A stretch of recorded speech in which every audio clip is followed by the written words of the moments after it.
চন্দ্রনাথ পাহাড়ের চূড়া হচ্ছে এই যে একেবারে নাকের ডগায়, ওখানে আমরা যাব। তো আমরা আসলে যতটা পরিশ্রম করে এসেছি এই পর্যন্ত আমি এখন আমরা খাচ্ছি হচ্ছে একটু আনারস, যেটা অতি বেশ গুরুত্বপূর্ণ বটে। তবে ইম্পর্টেন্ট বিষয় হচ্ছে এই আনারসের মধ্যে সেই মশলাটা মনে হয় না আমাদের জন্য স্বাস্থ্যকর। এটা কিন্তু গুঁড়ামরিচ, গুঁড়ামরিচের এগুলো কিন্তু স্বাস্থ্যের জন্য মোটাই আসলে ভালো নয়। তবে ব্যাপক মানুষ খাচ্ছে, আর খাওয়ার অন্যতম একটা কারণ হচ্ছে তারা ব্যাপক মাত্রায় ক্লান্ত, যার ফলে এগুলো খেয়েই যাচ্ছে।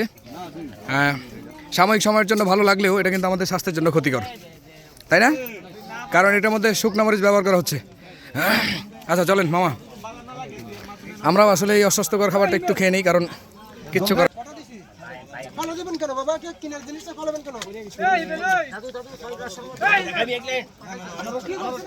আসলে গ্রামের জায়গা যেখানে যেখানে রয়েছে সেখানেই রয়েছে দোকান, আর দোকানে পাওয়া যায় এগুলো খেলে সাময়িক সময়ের জন্য বেশ ভালোই লাগে, তবে স্বাস্থ্যের জন্য ব্যাপক ক্ষতিকর।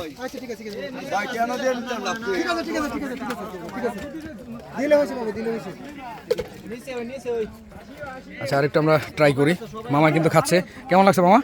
ভালো লাগতেছে? আচ্ছা ভালো লাগার আরেকটা কারণ বলেন, কেন ভালো লাগতেছে? গরম বেশি। আমার মনে হয় এটা থেকে লেবু শরবতের দরকারি বেশি ছিল।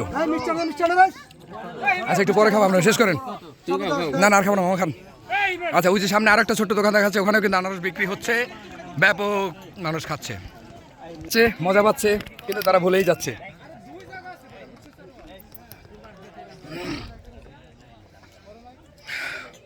আমাদের আনারস সাথে চেয়ে মনে হয় লেবু শরবতটা বেশি উপকারী। শুধু আনারস হলে বেটার হতো। মামা খুচরো টাকা আছে? তাহলে বিলটা পে করেন, আসেন। আরেকটু সামনে যাই, যেতে হবে একেবারে চূড়ায় যেতেই হবে, প্রতিজ্ঞা করে এসেছি যাব, যেহেতু দর্শনীয় স্থান একটু দেখে আসি উপরটা কেমন। এখানে কিন্তু সবাই যেতে পারে না, সেই সুবাদে আমরা যাবই।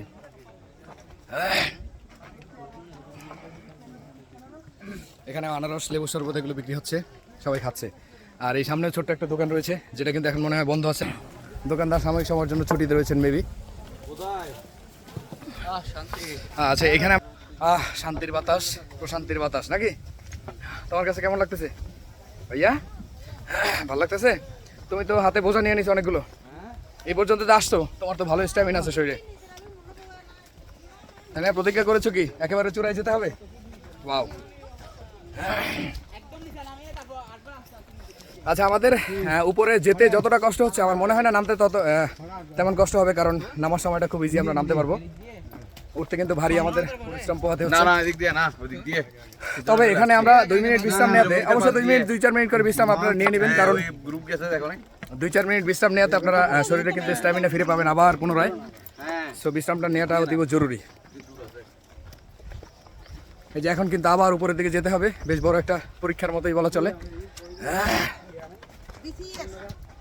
হ্যাঁ বিসিএস পরীক্ষা। আচ্ছা বিসিএস থেকেও কঠিন এটা, কারণ বিসিএসে তো অনেকেই চেষ্টা করলে পারে, এখানে কিন্তু অনেকে চেষ্টা করলেও পারে না।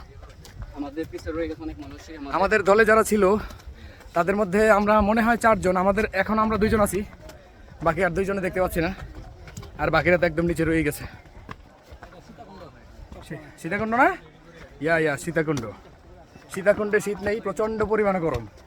জানি না এটার নাম সীতাকুণ্ড কেন হয়েছে। ও আচ্ছা সীতাকুণ্ড হওয়ার আরেকটা কারণ শুনেছিলাম, আপনারা তো মনে হয় ভালো জানবেন, তাই না? একটু বলবেন।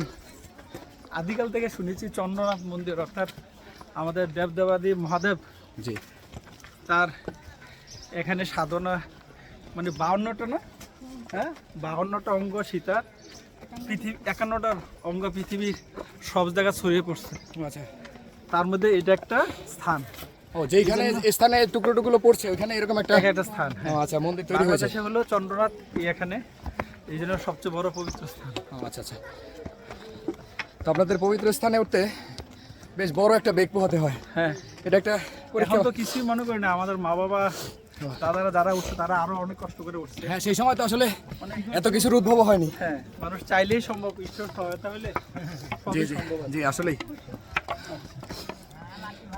এই যে বয়স্ক দাদির বয়সী লোক চলে আসছেন, ইনিও কিন্তু আসলে দাদার বয়সী, তারাও কিন্তু তাদের সর্বোচ্চটা দিয়ে চেষ্টা করেই যাচ্ছেন একদম চূড়ায় পৌঁছানোর জন্য।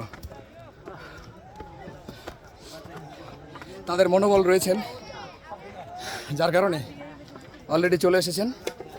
আর অল্প একটু পথ বাকি, তারপরেই তারা পৌঁছে যাবেন তাদের কাঙ্ক্ষিত স্থানে।